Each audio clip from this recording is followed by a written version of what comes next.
दोस्तों देखिए एस नाम वालों की बीवी का नेचर।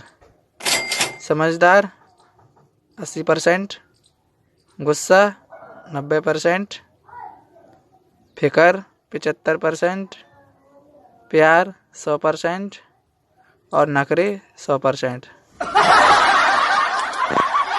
अरे क्या करी है हो भैया, क्या करी है हो सोना, क्या करी है लॉकडाउन में रड़ू हवे, क्या करी है जेकर भइल बाबी आहू त मजा मरी है, जेकर भइल बाबी आहू त मजा मरी।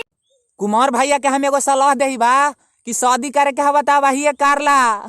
अभी कोई धोखाधड़ी न हो तो कहे कि अभी ब्यूटी पार्लर बांधा हो भैया।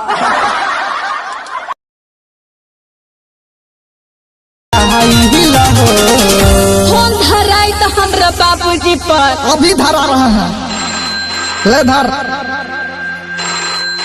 हेलो पापा हो पापा, अरे की हो गई हम बेटिया के? हमरा अभी से बड़ा दुख दै छै हो पापा। दुख दे छै तो एगो काम कर ना, सारा पेटी उटी बना और तिलक दहेज के पैसा ले लो और चलिए अब हमारे भिड़ी। रे तोरा बड़ा दिक्कत होता रे, लाओ ने मोबाइल लाओ, चल घर के अंदर।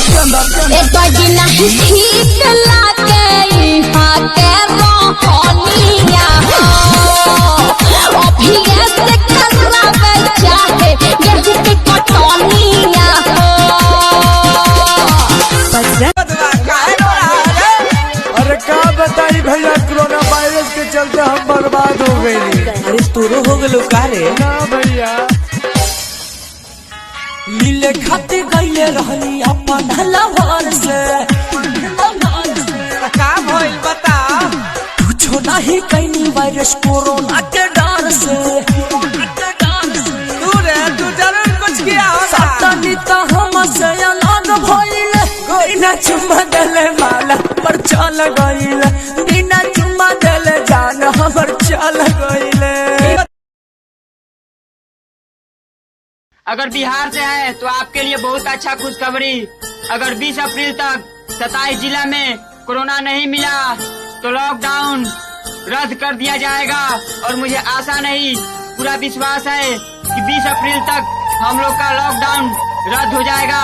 उसमें इतना जिला है, मिला लीजिए अगर आपका भी जिला आ सके। बाय।